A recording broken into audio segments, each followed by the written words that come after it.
For those of you who have been keeping up with my videos in this Sylvania Halo Light television, we were getting ready to put it back in the chassis, and all of a sudden we ran into a problem. The raster disappeared. Everything's fine, the raster disappeared. I put the oscilloscope on it. We had a real good sawtooth pattern going into the output, horizontal output. Everything was fine, but all of a sudden the raster just crapped out. The same problem we had when we very first started this thing.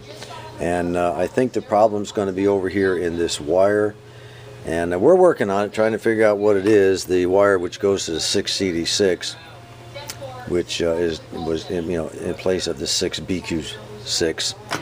So anyway, we're going to keep working on it, try to get it back together so we can get it in the chassis. But meanwhile, here's another vid for you to kind of entertain you until we can figure out exactly what the problem here is. For those of you who keep up with my videos, you know that recently this radio fell into my hands, and I thought I'd do a little update on it. I found out a little more info about this Airline, 1931 Airline 6214. I found out why it has so many mud wasps, and I found out a little bit about its history. Not much, just a little bit. But before we get into that, what I want to do is just kind of give you a quick idea how I plan to fix this veneer on the top that I mentioned in my last mishmash video. All I'm doing is putting some regular old wood glue, Elmer's wood glue, on some plastic like that. And again, this is the stuff I buy at Hobby Lobby over in the quilting department. And all we have to do is just kind of slide it in underneath there. Don't worry about it squishing out and all that. Matter of fact, when you should make sure to try to get it on both pieces, top and bottom, okay? Just kind of get it on there. Don't worry about it getting on the top or anything. It'll wipe off with water when you're done. And I like to use this kind of tool here for something like this because it's plenty long enough and plenty thin enough. And all we're doing is just smushing that old glue right down in there as far as we can get it. Doesn't matter. Just get it down in there. Try to get it in the top and bottom, like I said. Let me go ahead and keep working my way all the way across the radio, and I'll come back when I get it done. Try to get as deep as you can too. See how far that goes? That's why you need a real long piece of plastic. Well, the glue has been applied, and now we wait. And meanwhile, I'll go ahead and tell you what I found out about this radio. It is 1931, and it was most likely purchased by a family who lives here in Conway, Arkansas, from Montgomery Ward. The fella that gave it to me, a workmate, his father had a construction company. And part of his job, part of his business was demolishing old houses. Well, one day he demolished his house, and behind the house was a shed that had to be demolished also. Well, that particular day his wife was with him when he was demolishing the house. She used to go and help out when she could. And she went in that shed, and there sat this radio and two others. And she decided, well, we're not going to demolish these radios. We're going to go ahead and pick them up and take them home. And that's what she did. So that's how they wound up in my workmate's family. The shed was eventually, ultimately demolished along with the house and everything, and that was it. However, 3 radios were saved. And this radio, apparently my friend's family, the mother and father, they lived in a mobile home, and they had built a small add-on to it, and they stuck the 3 radios in that add-on, and they sat there for several years. This was back in the 90s. And eventually his dad and he built a shop on his house. I'm talking about my workmate. He needed a shop to do welding in, things of that nature, woodwork and everything. He needed room, so his dad came over and they built this, I think he said it's a 30 by 60 shop. And then his dad passed away. I believe it was in the early 2000s, maybe 2002, 2004, something like that. And this radio sat at his mom's house for many, many years after that. Well, not many, but since the death of his dad, which would be about 10 years ago. And it just got in the way all the time. This radio plus the other. I think she gave away one of the radios and kept 2 others, this being one of them. And one day she called up her son. She said, "Hey, look, get this thing out of here. These 2 radios are in my way. Get them out of here. You got more room in your shop than I have in my little extension on our mobile home here." So he said, "Okay." So he went up, picked up the radio, brought it down, and set it in the shop. And he still has yet to go get the second radio. You know how kids are, you know, even though he's a lot older. You know, he got one, but it'll take him forever to get the second one moved. Anyway, he set this in his shop, and it sat there for even more years, I guess 3-4 years or whatever. And finally he said, "Here, John, you can have it." And of course, you all know the rest of the story. He delivered it to me at work, and I brought it home, and it's been with me ever since. The reason we have all the mud wasp nests was because this radio sat in that old shed behind that house. And the bees just, you know, the mud wasps, the dirt daubers just flew in there. How many years, we don't know, and just kept having their nests there, nests there, nests there. And that's how it wound up being saved and ultimately becoming my radio. Now, he called me up the other day, and he said, "John," he said, "my mom called me and said that she still has a second radio. She'd like to get rid of it. The cabinet's in a lot worse shape than this one. Would you like to own the second radio too?" I said, "Sure, bring it over. You never know what you're going to get. Never turn down a free radio." And so he said, "Okay, one of these days, you know, coming up, I'll load it in the back of my truck. I'll bring it to work with me, and we'll load it in your truck, and you can have that one too." And it was his mom's idea. She said, "Well, give him the second one. If he wants the first, you know, let him have the second one too." So I don't know what the second one's going to be like. We'll find out. But there's one other thing I want to show you about this radio that I thought was really neat. Here's what I'm talking about. This little thing right here, you take it off. It's got a little bust. It's kind of, the corner's kind of busted on it. I'll have to kind of try to fix that up a little. But right here, let me zoom in on this thing for you. From 1931 is a little signal strength meter. Is that cool? Is that cool? It says on it, tune for greatest swing, which will be this way, the arrow. It's got a little glass that you see through it. I'll have to clean that up or put something much clearer in there. I just thought you'd like to see that from 1931. And that coil looks to be in perfect condition. I didn't know they had these things back in the early 1930s. I mean, this was right in the beginning of radio, commercial radio, okay? Anyway, that's it. You now know the story behind the cabinet.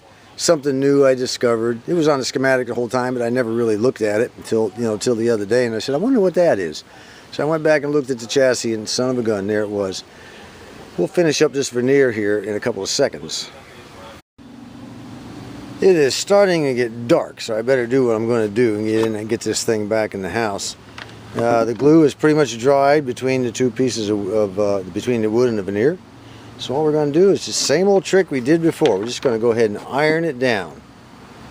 Just kind of go slow when you do it. Sometimes the finish that still remains on the cabinet will go ahead and melt. Don't worry about it. You know what we're trying to do here is get this. See, it's starting to squish out a little bit. Don't worry about it. It will dry. And it will glue. Just takes time. Alright, let me go ahead and keep working on this thing.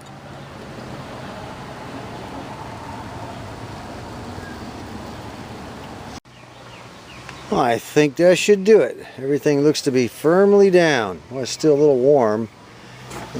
Again, when you iron, it's always good to have an iron. It's got a Teflon coating on the bottom, okay?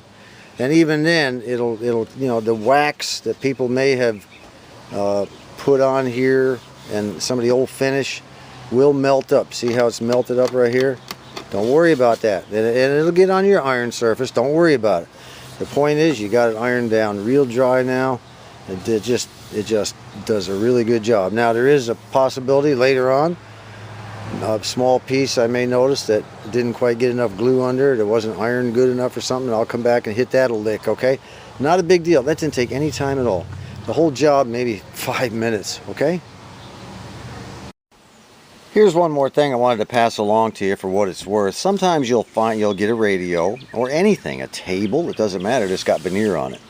And there's a crack down the center. And both sides of the crack have raised up.